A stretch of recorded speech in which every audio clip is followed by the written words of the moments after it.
हमारे प्रधानमंत्री ने तो 2047 की शुरुआत कर दी है जी। 100 दिन का प्लान करके दे चुके हैं। सामने से कोई ऐसा बोल रहा है तो क्या वो भय है, क्या उनको डर है इसलिए वो बोल रहे हैं? बिल्कुल। तो मुझे तो ये अंत अब तक हम उन्हीं से लड़ते आए हैं। बिल्कुल। हमारा पूरा का पूरा जो हर इलेक्शन का जो लड़ाई रहा है उस विचार के वजह से यहाँ का कैंडिडेट तय होना अब तक रुका हुआ है। कि व्यक्तिगत रूप से किसी की होगी वो अलग विषय है, पार्टी रूप से किसी की कोई नाराजगी नहीं है। और भाई हमको तो मोदी जी को लाना है जी, तो हमारे लिए तो कैंडिडेट का कोई सवाल ही नहीं है। अफसोस है, मुझे ये बताना आपको पड़ेगा कि वो एक ऐसे नेता है कि जब समय था पालघर जिल्हे में आज आपण नालासोपारा पूर्वेला आहोत। पालघरचा उमेदवार अजूनही ठरत नाहीये। महायुती किंवा बहुजन विकास आघाडी हे दोन महत्त्वाचे पक्ष आहेत। या दोन्ही ज्या महत्त्वाचे पक्ष आहेत त्यांच्याकडून आता उमेदवार घोषित होणार असं पालघरमध्ये सर्वांनाच आतुरतेने वाट पण पाहत आहेत। त्याचबरोबर नेमका कोण घोषित होणार याची चिंता देखील लागलेली आहे। ही चिंता एका बाजूला महाविकास आघाडीला लागलेली आहे आणि अद्यापही यांचा उमेदवार जाहीर झालेला नाहीये। महायुतीने अद्यापही उमेदवार जाहीर केला नाहीये। एका बाजूला राजेंद्र गावित यांच्या नावाची चर्चा होत असताना त्यांच्या विरोधाची लाट देखील मोठ्या प्रमाणात आहे। त्यामुळे 400 पारचा नारा लागत असताना राजेंद्र गावित यांना पालघरमध्ये जो की एक महत्त्वाचा जिल्हा आहे तिकडे उभा करून महायुती ही हार पत्करेल का असा देखील प्रश्नचिन्ह उपस्थित राहतोय। इतकंच नाही तर आतापर्यंत दोन अपक्ष उमेदवार जाहीर झालेले आहेत। एक म्हणजे जिजाऊ संघटनेतर्फे आणि दुसरा म्हणजे आता लाल बावटा देखील आपला एक उमेदवार जाहीर करत आहे। त्यामुळे महायुती, महाविकास आघाडी, बहुजन विकास आघाडी आणि दोन अपक्ष असं कुठेतरी पाचंगी लढाई जी आहे ती पालघरमध्ये पाहायला मिळणार आहे। आज आपण आलेलो आहोत भारतीय जनता पार्टीचे पदाधिकारी अमित दुबे यांच्याकडे। त्यांच्याकडून जाणून घेणार आहोत कशा प्रकारे पालघर जिल्ह्यामध्ये राजेंद्र गावित यांच्या विरोधाची लाट असताना भारतीय जनता पार्टी सक्रिय आहे।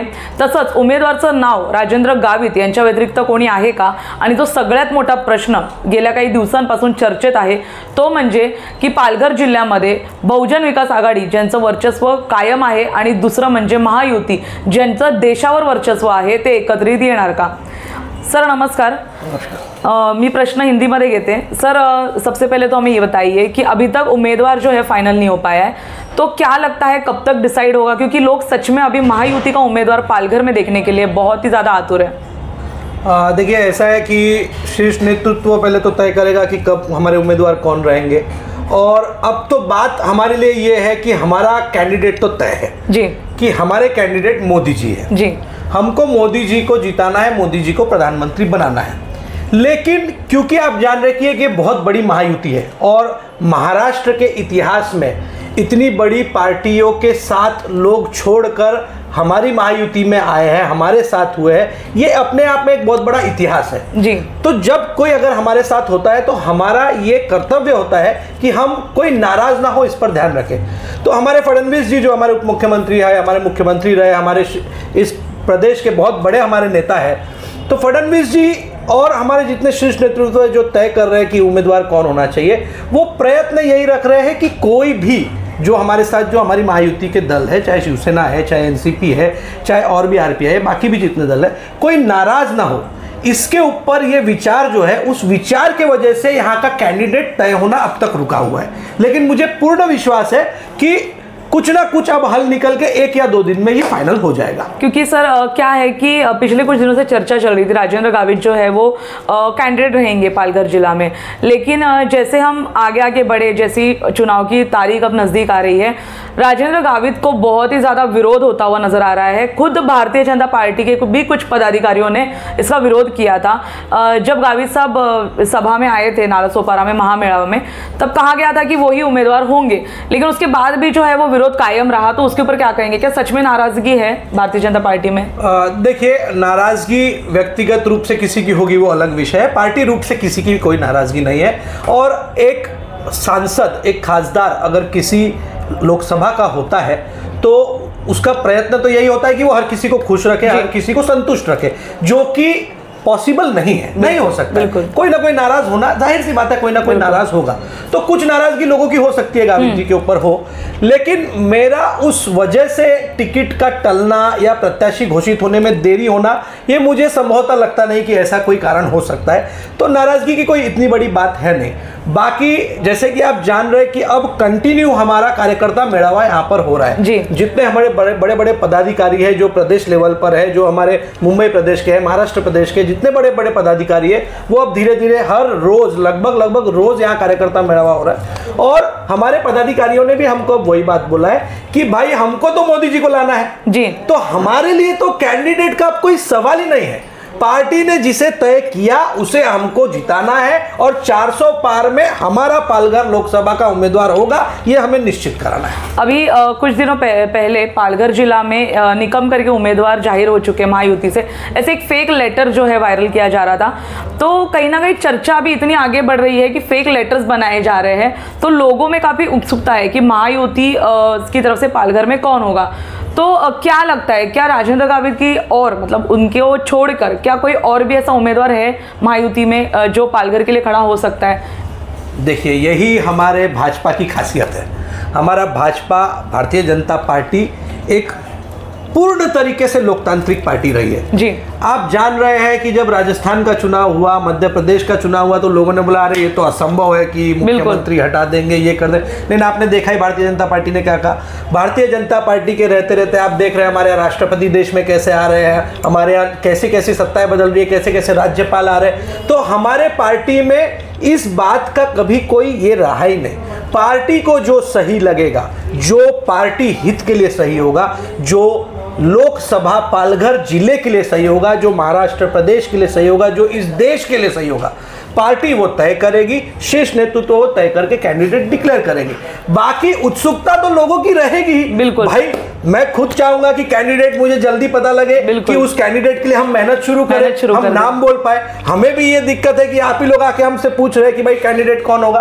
तो ये परेशानी तो हर कार्यकर्ता को हो रही है, लेकिन एक उत्सुकता हम लोग और रखे हैं कि बस जल्द से कैंडिडेट डिक्लेयर हो। उद्धव ठाकरे जो है, उनकी कुछ दिनों पहले सभा हुई पिछले शुक्रवार को। सभा में बोलते हुए उद्धव ठाकरे ने कहा था कि भारतीय जनता पार्टी जो है उसका नाम अब बदल के भड़काऊ जनता पार्टी रखना चाहिए। तो उस बारे में क्या कहेंगे, क्योंकि एक बहुत बड़ा स्टेटमेंट था एक नेशनल पार्टी के लिए जो देश की सबसे बड़ी पार्टी है। तो उन्होंने जब नकली सेना जो कहा था अमित शाह ने, उसके ऊपर उनका ही रिप्लाई था। तो उस बारे में क्या कहेंगे, क्योंकि इतनी बड़ी पार्टी को उसका नाम इस तरह से उछालना, क्या आपको सही लगा? मैं बहुत सम्मान करता हूं उद्धव ठाकरे जी का, बहुत बड़े नेता है, लेकिन अफसोस है, मुझे ये बताना आपको पड़ेगा कि वो एक ऐसे नेता है कि जब समय था पालघर जिले में उनको आने का, तब तो वो आए नहीं। बिल्कुल। और आज नेतागिरी करने के लिए और मत मांगने के लिए आज वो पालघर जिला आ रहे हैं। तो पालघर जिला की जनता कोई मूर्ख नहीं है। पूरे पालघर जिला की जनता को पता है कि ये क्या हो रहा है। जब हमें एक मुख्यमंत्री के तौर पर उनकी जरूरत थी तो वो घर में बैठकर काम कर रहे थे, ये सभी को पता है। तो वो कुछ भी बयान दे, मेरे लिए वो बयान कोई महत्व नहीं है और ना ही हमारे कार्यकर्ताओं के लिए बयान कोई महत्व रखेगा। भारती कामड़ी जो है महाविकास आघाड़ी की अभी प्रत्याशी है, आपको क्या लगता है कि मतलब भारती कामड़ी उस लेवल की है कि महायुति को सच में उसके ऊपर मेहनत करने की जरूरत है? क्योंकि एज अ विरोधी उन्होंने उस दिन कहा था सभा में कि पालघर एक देश है और विक्रमगढ़ है जो वो जिला है, मतलब जिला और देश में उन्हें कहीं ना कहीं अंतर अभी समझ में नहीं आ रहा है। तो क्या आपको लगता है कि सच में भारती कामड़ी एक टफ कंपटीशन हो सकती है महायुति के लिए? देखिए, महायुति के लिए ना तो भारती कामड़ी कोई टफ ये है और ना ही कोई दूसरी पार्टी का कैंडिडेट टफ है।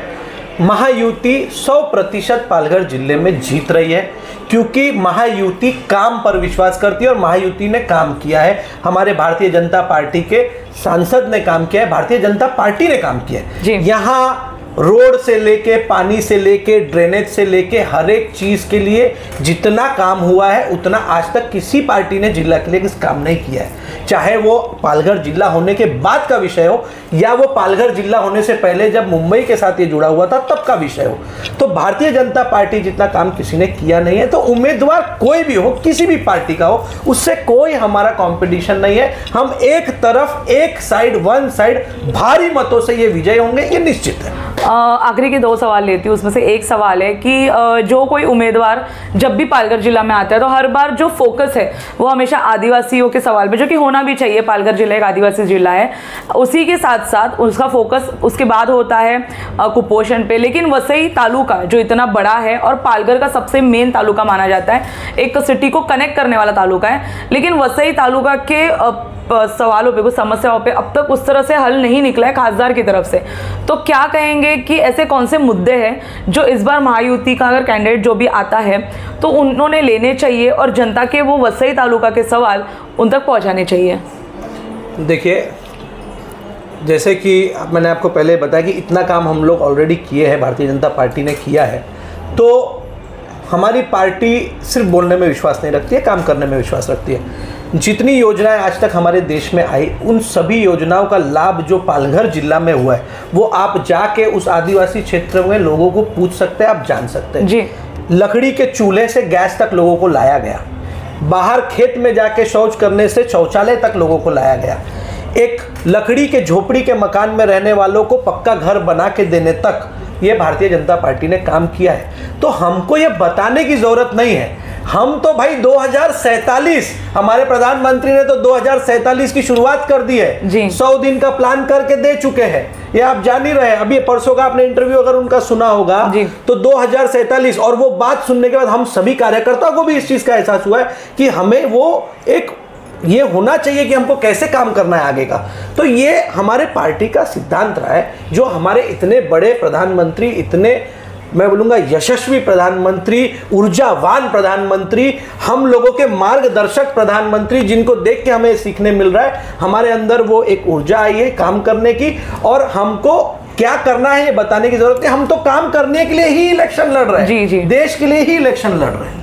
आखिरी सवाल लूँगी, जिस सवाल की चर्चा पिछले कुछ सभा में भी आपके हुई थी, जब सभा हुई थी तब कहीं ना कहीं बहुजन विकास आघाड़ी महायुति में शामिल हो रही है, ऐसी चर्चा हुई थी।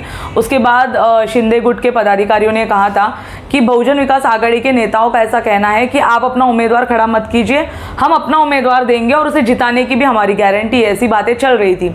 तो जब बहुजन विकास आघाड़ी से पूछा गया तो उन्होंने कहा कि मैं अपना उम्मीदवार घोषित करूंगा, मैं बहुजन विकास आघाड़ी खुद से लड़ेगी, किसी अलायंस में नहीं जाएगी।